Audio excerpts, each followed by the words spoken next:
When you were younger, did you ever imagine growing old, alone? Most of us didn't. We thought our family, our closest friends, would always be there, our safety net, our support system, our circle of love. But somewhere along the road, maybe in your 50s or just after retirement, you start to feel it. The phone rings less, the holidays get quieter, and the people you counted on, they're just busy, with kids, with careers, with their own health. And suddenly you're not sure who to call when you're having a bad day. Not because no one cares, but because life has changed. And that's the truth no one prepares us for after 60. The support system you once relied on, it shifts, it shrinks. And if we're not careful, we can end up waiting on help that never comes. But this video isn't about fear. It's about freedom. Because what if you could rebuild that support system, stronger, steadier, and not dependent on whether someone picks up the phone? What if you could create a life where you're emotionally supported, physically capable, financially secure, and still deeply connected to others? In the next few minutes, I'll show you 6 powerful pillars that can support you through aging.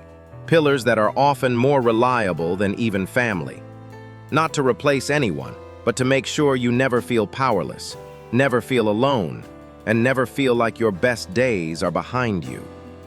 Because turning 60 isn't an ending, it's a reset button, and you deserve to build this next chapter on a foundation that will truly hold you up.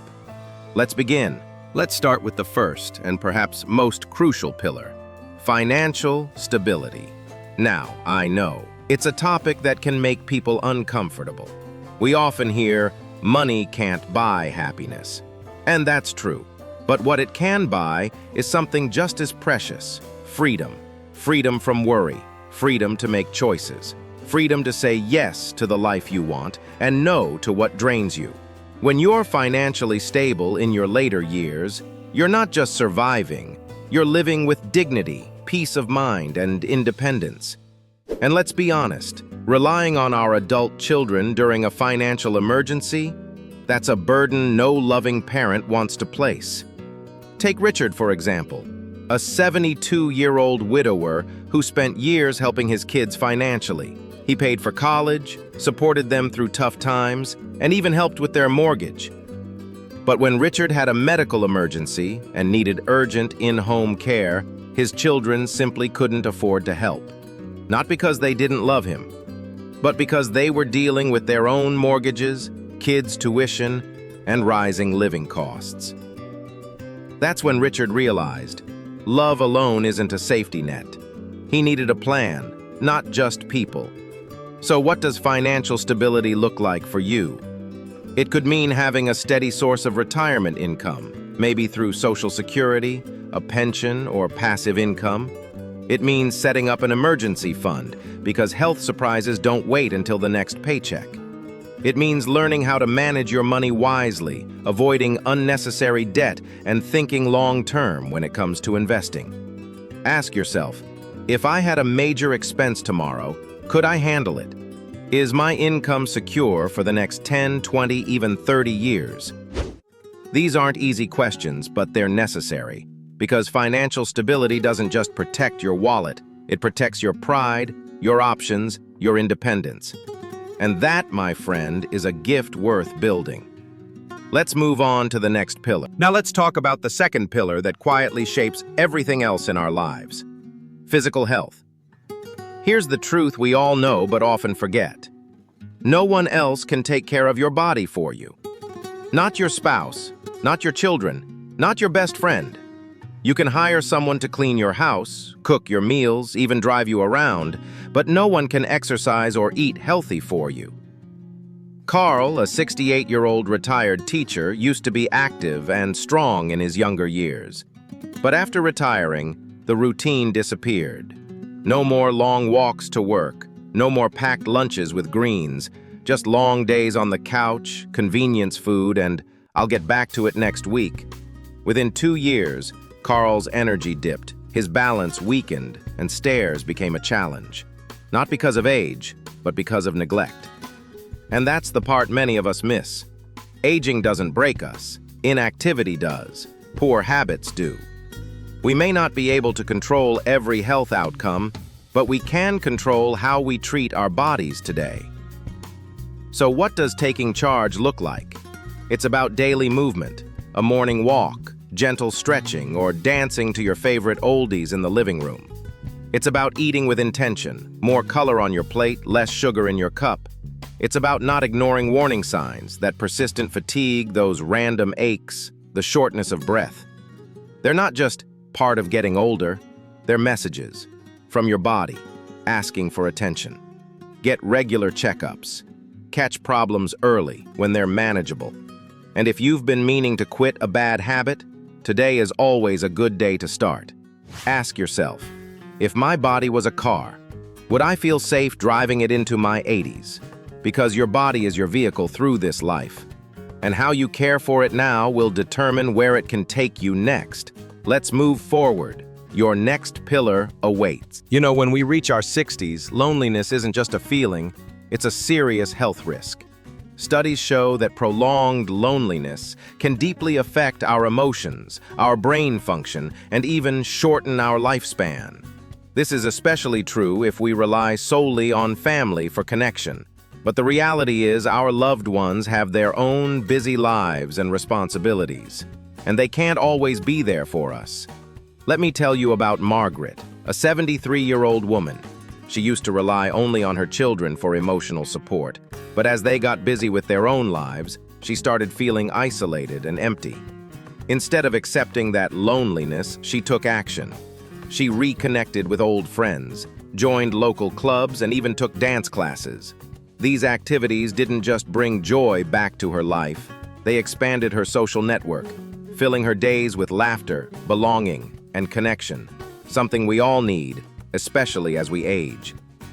So how can you maintain and grow your social network? It starts small. Are there friendly neighbors nearby?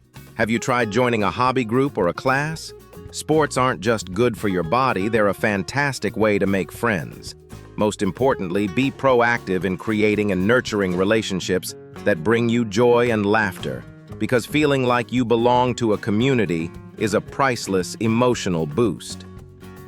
You might wonder, do I really have the energy or time for this?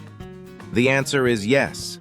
Social networks aren't just there for support in tough times. They're a source of strength that helps you keep growing, living joyfully, healthily, and meaningfully every day. Think about this.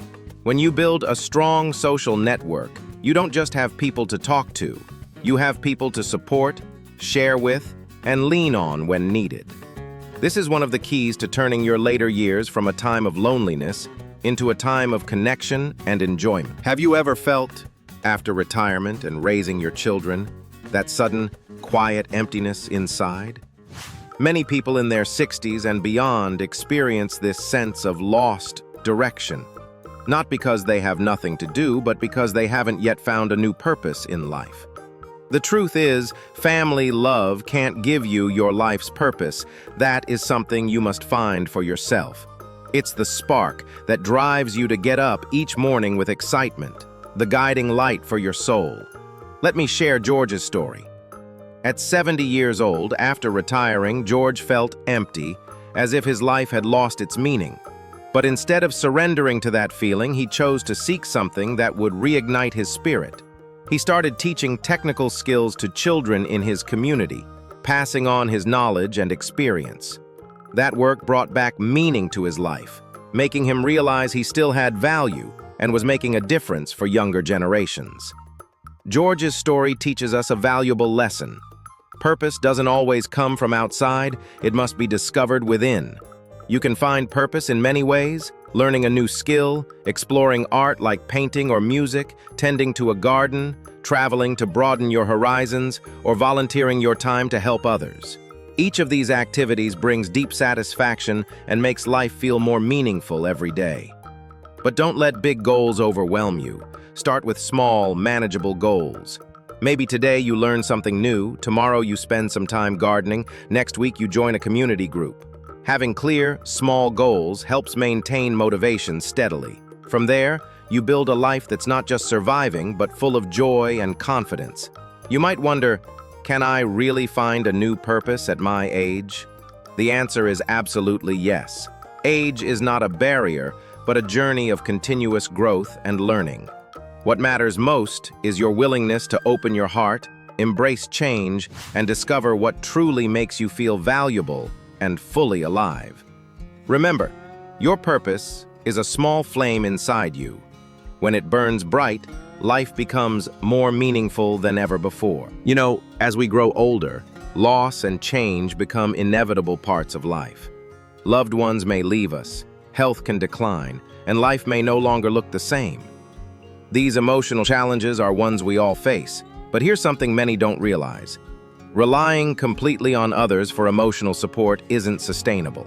First and foremost, you need to build your own emotional strength, your resilience, to weather life's storms. Let me share Helen's story. At 75, after 40 years of marriage, Helen lost her husband. At first, she leaned heavily on her children to feel stable, but soon she realized she needed to heal from within. Helen started keeping a journal where she could pour out her feelings, her sadness, her hopes. She joined support groups where people shared their stories and helped each other through grief. Most importantly, she cultivated gratitude, appreciating even the small blessings each day. These practices helped Helen not just survive, but find peace and emotional strength to continue her journey. Have you ever wondered how to face pain instead of running from it? The answer isn't simple, but it begins with recognizing and accepting your emotions. Don't deny your sadness or hide your hurt. Allow yourself to feel it so you can begin healing. Practices like meditation, journaling, or therapy are powerful tools to build resilience. Meditation calms the mind and helps you observe emotions peacefully. Journaling offers a release and deeper connection with yourself. And when needed, don't hesitate to seek professional psychological support. Ultimately, learning to find peace from within is key. Life won't always be perfect, but with emotional strength, you can stay grounded, clear-minded, and confident in yourself. That foundation allows you to move forward with freedom and serenity. Remember, your emotions are yours to manage in the most positive way. Nurturing emotional strength not only helps you overcome loss, but also makes life richer, deeper, and more meaningful every single day. Have you ever thought about this? Life never stands still. It's always changing.